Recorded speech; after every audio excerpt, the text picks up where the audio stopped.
Hola, ¿qué tal? Aquí estamos en Ojalá, en Tele Santo Domingo, en nuestras plataformas digitales de Tele Santo Domingo y de Ojalá Multimedia también. Así que, adelante, vamos a trabajar. Guillermo, es importante recordar, pasar revista a lo que está pasando actualmente en Perú. He estado mirando. Algunos medios hablan de alrededor de 50 muertos ya, asesinados. Estamos hablando de, y cuando estamos hablando de 50, alrededor de 50 o más asesinatos, estamos hablando de que están muriendo gente del pueblo. Del pueblo. No es menos de ahí. Es gente del pueblo. Son campesinos. Son trabajadores, son maestros. Y hay que hacer hincapié en esto de maestros y maestras, porque se los ve y se las ve en las manifestaciones, hablando, diciendo, condenando el golpe de Estado contra Pedro Castillo en Perú, exigiendo la renuncia de Dina Boluarte, usurpadora, la llaman. Además la llaman asesina porque la hacen responsable de lanzar la fuerza militar a las calles a asesinar gente. Y hay medios más independientes, internacionales, algunos incluso, que están hablando de no de 50 muertos, sino de mucho más, de mucho más. Y es bueno que se sepa por qué están todo ese pueblo peruano en la calle, o buena parte de ese pueblo. Y hablo de trabajadores, y hablo de campesinos, y hablo de maestros y maestras, porque eso es lo que era Pedro Castillo.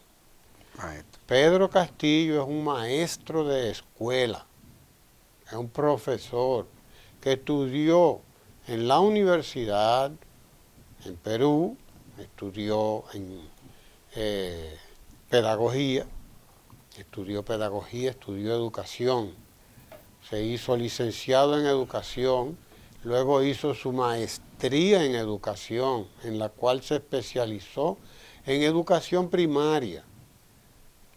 Y con esa maestría en educación primaria, Pedro Castillo se fue a dar clases en el campo, en los pueblos. No era un maestro de escuela de la ciudad, sino que además de eso, fue dirigente sindical del Sindicato Unido de Trabajadores de la Educación de Perú, SUTEP. Fue dirigente de ese sindicato y de otras organizaciones, claro que sí, porque no es un improvisado. Se vendió la idea y se vende la idea todavía de que Pedro Castillo era un improvisado. Y desde que era candidato se empezó la campaña contra Pedro Castillo. Desde que era candidato, desde antes de ser candidato. Había sido candidato a síndico. Había sido candidato a síndico en las elecciones anteriores a las últimas en las que participó como candidato presidencial y perdió en aquel momento las elecciones como candidato a síndico por una de las localidades del Perú, dentro de las cuales él se ha movido toda su vida, pero luego fue candidato presidencial y todos sabemos, en la primera vuelta quedó ahí con la Fujimori, pero en la segunda vuelta Pedro Castillo saca más del 50% de las votaciones, con todo lo que se hizo en contra de Pedro Castillo, con todo lo que se hizo en contra, que es parecido a lo que pasó en Brasil, porque en la primera vuelta Lula gana con 7 millones de votos por encima de Bolsonaro, pero en la segunda vuelta ya lo que le queda, lo que le lleva por encima a Bolsonaro son apenas 2 millones, que es bastante, digámoslo así, porque la Constitución dice 50 más 1, no 50 más 1 millón, claro, o medio millón, o 2 millones, dice 50 más 1. Pues él ganó 50 más 2 millones, 2 millones por encima de Bolsonaro, de Bolsonaro. Y desde luego, o sea, fíjense todo lo que descontó Bolsonaro sobre la base de una serie de trampas que incluyeron, por ejemplo, la desmovilización del transporte en muchísimas localidades de Brasil. ¿Entiende? O sea, el transporte, no hubo transporte para que la gente se movilizara desde no sé cuántos lugares hacia sus centros de votación. ¿Entiendes? En un país que es un territorio enorme. Eso es importante. Agréguele a eso todo lo demás que se hizo, como lo que se acaba de hacer ahora mismo. Por ejemplo, que eso nos da una magnitud de lo que se hizo para que Lula no ganara las elecciones. Lo mismo se trabajó en el Perú. Y al pensar en el Perú hay que recordar qué es lo que está pasando en América Latina últimamente. Porque el siglo XXI se inaugura prácticamente con golpe de Estado. Si usted chequea, pero el anterior finalizó con golpes de Estado. Golpe de Estado en Paraguay, golpe de Estado en Honduras contra el presidente Zelaya, golpes de Estado, usted lo vio, en Bolivia, que incluía el asesinato del presidente Evo Morales, que se salvó en tángana, como decimos los dominicanos. Se salvó ahí ya sabemos cómo, por la intervención solidaria, prácticamente la intervención solidaria del presidente López Obrador de México, que dispuso un avión, que le dio el asilo, que etcétera, etcétera, que lo mandó a buscar en un avión y aún así, estuvieron a punto de derribar el avión, como lo contó el piloto del avión. Estuvieron a punto de derribar el avión cuando ya había despegado. Bolsonaro le negó al aterrizaje en Brasil para repostar, para, como dicen, ¿no? Sí. O sea, fue una situación de esa naturaleza. Y lo vimos en Ecuador cuando se intentó secuestrar al presidente Correa en aquel momento también. Es decir, eso es lo que está pasando en América Latina. Golpe de Estado en Venezuela, no solamente contra Hugo Chávez en el 2002, sino después contra el presidente Maduro, que ganó unas elecciones legítimas, que se hizo todo lo que se hizo. O sea, lo que está pasando en el Perú no es ajeno a todo lo que está pasando en América Latina. No es ajeno.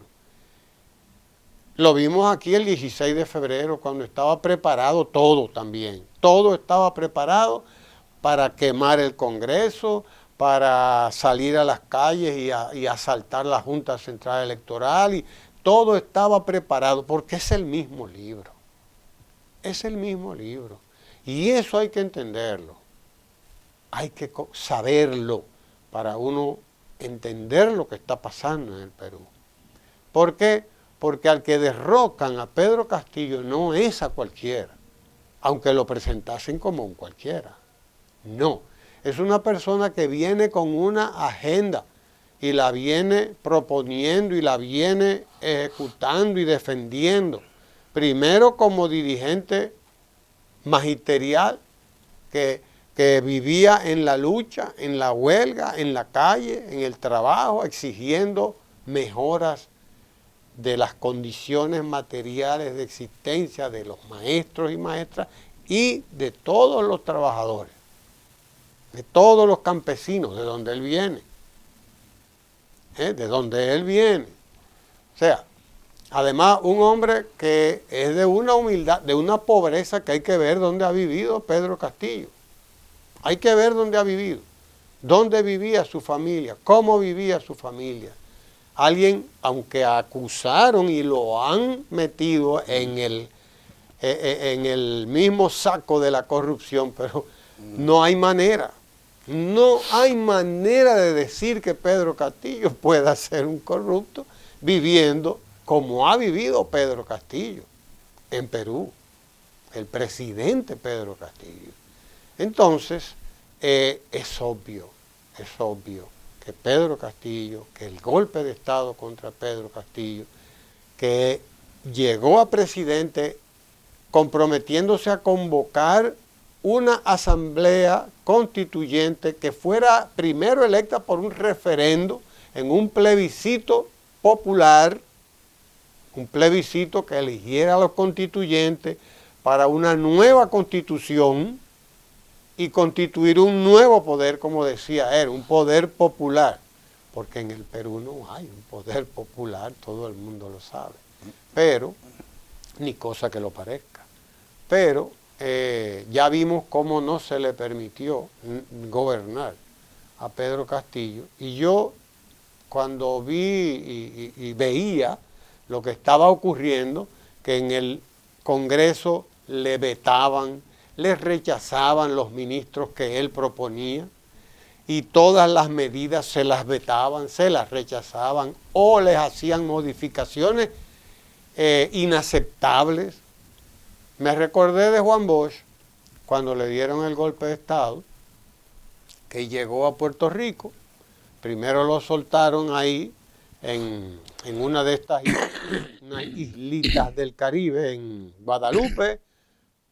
Creo, si mal no recuerdo, en una de esas islitas, creo que en Guadalupe. Sin pasaportes. Sin pasaportes ni nada. Después doña Carmen explicó que sí, que ella se había llevado los pasaportes escondidos, logró sacarlos, y por eso pues resolvieron de ahí en adelante. Después que don Muñoz Marín, gobernador de Puerto Rico, lo mandó a buscar y lo recibió en Puerto Rico rindiéndole honores de jefe de Estado a Juan Bosch.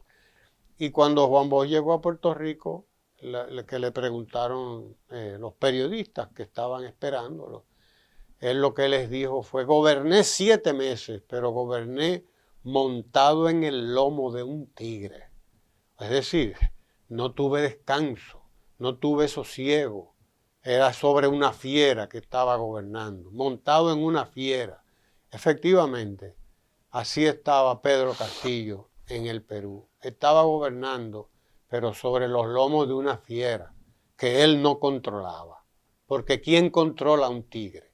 ¿Usted ha visto alguna vez? Por eso la imagen que solo se le puede ocurrir a un hombre de la estatura como escritor y artista de Juan Bosch. Goberné sobre el lomo de un tigre, montado en el lomo de un tigre. Efectivamente, así gobernó Pedro Castillo en el Perú, los meses que pudo gobernar, montado sobre los lomos de una fiera, esa fiera que es la oligarquía peruana, que hace tiempo que no suelta el poder y que no suelta los privilegios que tiene desde siempre, porque hay que ver todo lo que ha pasado y todo lo que seguirá pasando Perú.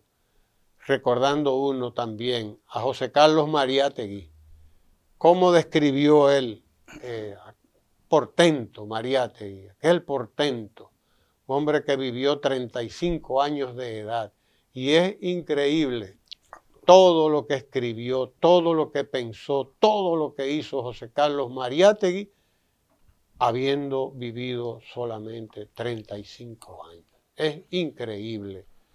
Y uno tiene que recordar a Mariátegui y a sus 7 ensayos sobre la realidad de Latinoamérica, allá en las primeras décadas del siglo pasado. Hay que recordar a Mariátegui, claro que sí. Adelante, Guillermo. Mira, tú has explicado bien esto. La realidad peruana hoy, que atraviesa, porque hace apenas horas, pues hay 3 regiones más declaradas en estado de emergencia por las protestas sociales, por las protestas contra el golpe de Estado. A pesar de ello, y hay que destacarlo, y de lo que está aconteciendo en Brasil, que ya se sabe quiénes estuvieron involucrados en ese intento de golpe. Porque lo que hubo en Brasil, primero fue lo que le hicieron a Lula, que también lo acusaron de corrupto, sin ninguna prueba. De que de un apartamento que nunca ocupó, que no está a nombre de él, ni de su familia cercana, ni de nadie. Y así lo admitiría posteriormente el fiscal, el juez que actuó y avaló toda ese despropósito, Moro, creo que, ¿verdad? Sí, sí, claro. Que dijo, no, esto fue una acusación de tipo político y vaya usted a ver. Hay que destacar que el sistema interamericano no sirve para absolutamente nada más que para como bien lo calificó en su momento Fidel Castro. No recuerdo exactamente la frase, fue un de colonia. Ministerio de Colonias. A la OEA. A la OEA. Porque la OEA es vergonzosa. Eso es un espacio vergonzoso. Que para pocas cosas ya sirve. Desprestigiado en todo el sentido de la palabra, porque incluso el golpe contra Evo es un golpe articulado desde la Secretaría General de la OEA. No hay ninguna duda la participación de Almagro en todos esos acontecimientos. Ahí se le vio todo más que el refajo, se le vieron las pantaletas, como se decía antes, ¿verdad? Entonces, eso está descrito. Y es el mismo guión que a veces toma, a veces hace la tragicomedia, otra vez la comedia absoluta, y otra vez un drama en el que los pueblos son los que protagonistas de su propia desgracia, no hay duda. Y es penoso porque además esto es cíclico. Decía Mao Zedong, usando como usó Juan Bosch, esa figura del tigre. Decía, el problema es que el tigre es un tigre de papel, pero está herido. Y cuando está herido, el tigre, aunque sea de papel, es peligroso. Porque es así, y esto es cíclico. Fue contra Juan Bosch en la década del 60, del siglo pasado, y ahora lo ha sido contra Lugo, contra Lula, contra Zelaya. Dilma Rousseff, Chávez, Maduro. Y ahora Cristina Fernández, que intentaron asesinarla. No, y que está prácticamente, que cuando salga de su condición de vicepresidenta pretenden desconsiderarla. Y esto va a traer una gran convulsión, que no solo en estos países donde ya hay convulsión, sino una convulsión en toda América Latina. Porque hay un nuevo ciclo, es evidente. Y en ese nuevo ciclo se desata como tal. Fíjate qué cosa. En Chile, que ya había pasado también en la década del 70, comienzos de la década del 70, por el asesinato de Allende y lo que costó a ese pueblo chileno ese golpe de Estado de los pinochetistas y de esas oligarquías que se decantaron desde el inicio del pueblo. O sea, el pueblo está ahí y nosotros estamos acá. Y prácticamente con ningún vaso comunicante, aunque sí con una clase media que se presta y se ha prestado siempre también a esto. En algunos casos las iglesias o la iglesia, que fue el caso chileno, fue el caso en Venezuela contra Chávez, que no solo los empresarios. Y aquí contra vos. Y aquí contra vos. Es decir, siempre es lo mismo. Esto es cíclico.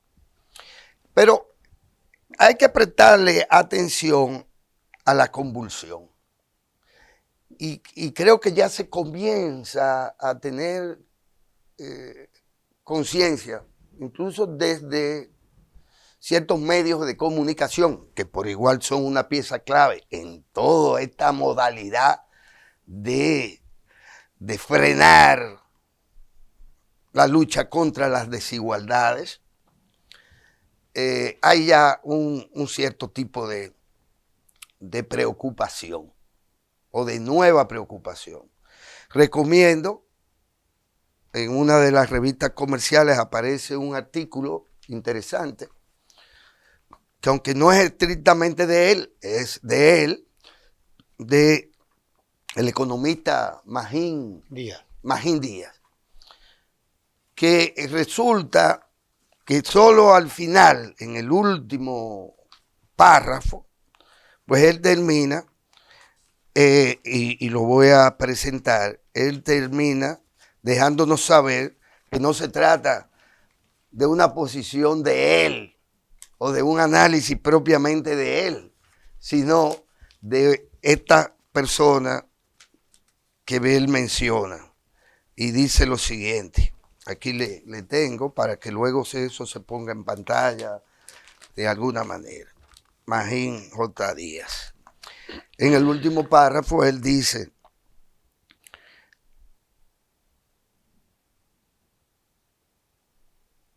esta es una transcripción, dice él, el último párrafo de un artículo extenso relativamente.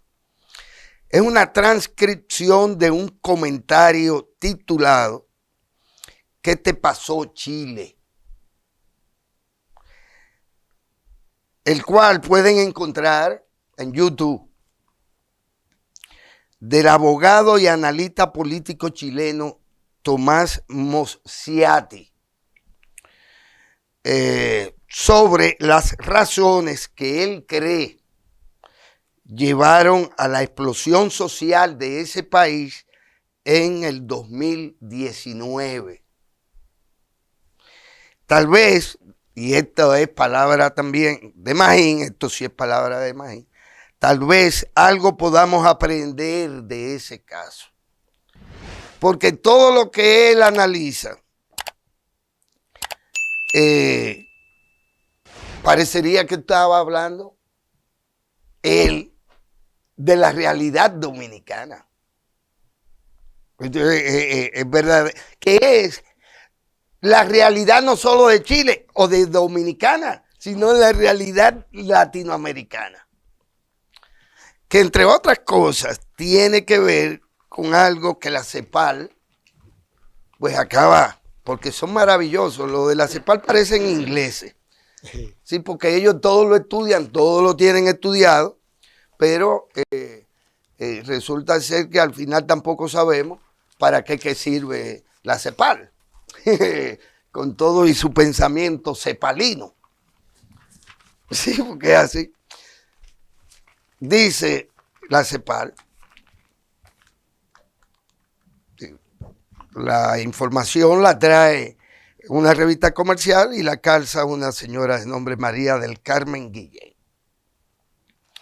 Dice, aumentó índice de pobreza general, oye, de pobreza general en periodo 2020-21. Es decir, que ya en el 21 o desde el 20 arranca de nuevo la pandemia, pero arranca de nuevo con una virulencia terrible la desigualdad. Porque de eso es que se trata, de que Latinoamérica ha sido y sigue siendo el continente más desigual, muy a pesar de, como ellos mismos constatan a través de muchísimos estudios, de que, y en el caso dominicano tanto como en el caso chileno, de que en las últimas décadas y de manera anual hubo un aumento significativo, un crecimiento económico, es decir, crecimiento del Producto Interno Bruto, y ciertamente hubo una gran explosión de movilidad social, es decir, de gente que estando en extrema pobreza o estando en condición de pobreza, ascendieron en sus ingresos y ascendieron en, como se pone en un ejemplo también, se mide, lo dice Magín, antes había un carro por cada 15 habitantes y ahora hay un carro por cada 4, lo que es un indicador de cómo las cosas mejoraron y de que hubo mayor acceso a la salud de ciertas capas que venían obviamente de la pobreza y pasaron de ganar, qué sé yo, $205 a ganar al mes, a ganar como salario mínimo, a ganar 400 y 500 y 600 dólares al mes. Es decir, a pesar de ese extraordinario crecimiento, se constata vía estos famosos estudios que los índices de pobreza general en el país, por ejemplo, América Latina y demás, que está hablando en específico de la República Dominicana, que es a donde quiero que aterricemos un poquito, lo que ha significado el golpe de Estado que le dieron al Partido de la Liberación Dominicana y que de alguna manera permitió el pueblo y el propio Partido de la Liberación Dominicana. Y eso la historia tendrá luego que pasarle cuentas a uno y a otro. Porque las respuestas pudieron haber sido distintas, pero igual. Dice, los índices de pobreza general en el país aumentaron un 0.7 en el 21, al pasar de 21.8 en el 20 a 22.5% en 12 meses. ¿Se entiende, verdad? A diferencia de la pobreza extrema, la cual pasó de 5.6% a 5.2% para una disminución de 0.4% según estadísticas de la CEPAL.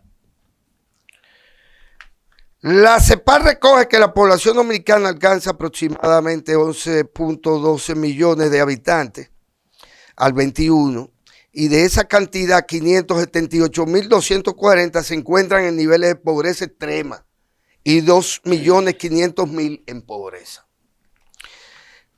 Es decir, que a pesar del extraordinario panorama, idílico panorama que presentan las estadísticas del Banco Central o de los bancos centrales, en apenas 2 años ha crecido la pobreza y ha crecido la desigualdad. Hasta el punto de que ahora ya las revistas comerciales hablan que parece que tienen a la población anestesiada, cosa que hemos venido diciendo nosotros, sintiéndonos también turulatos, como dije en su momento. Hasta el punto de que ahora mismo hay una importante parte de la población que por el conflicto entre las ARS y el Colegio Médico Dominicano no tienen acceso a la salud. Y a pesar de que, los niveles, el acceso a las aulas es obstaculizado también por el supuesto conflicto entre la Asociación Dominicana de Profesores y el Ministerio, así como por la incapacidad ejecutoria y de mando de dirección por corrupción ya comprobada de quienes han estado al frente del Ministerio de Educación.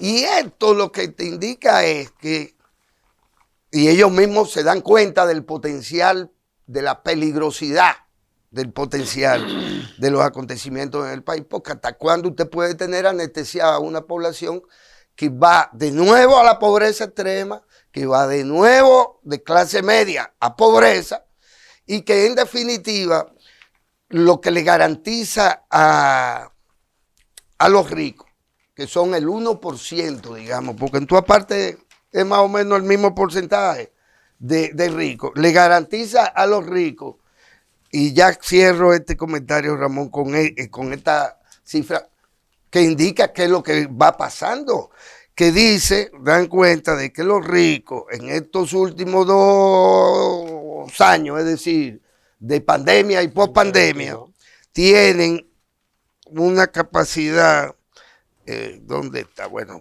ya la encontraremos, han generado ese 1% de ricos, han obtenido lo que nunca habían obtenido de ganancia, de ganancia de toda la situación pandémica y pospandémica. Y eso se traduce, por lo tanto, en esa gran desigualdad, que es el gran caldo de cultivo para las convulsiones sociales. Allá, aquí y acullá. Así es. Viajamos desde Perú hasta Santo Domingo y pasamos por toda la América Latina, como debe ser. Quédese ahí, en Tele Santo Domingo, no se mueva porque seguiremos en Ojalá.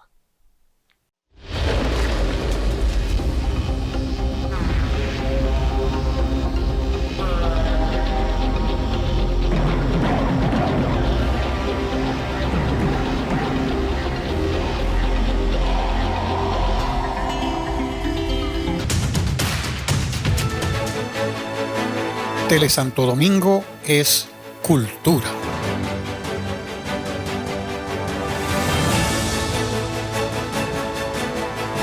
En Tele Santo Domingo somos historia.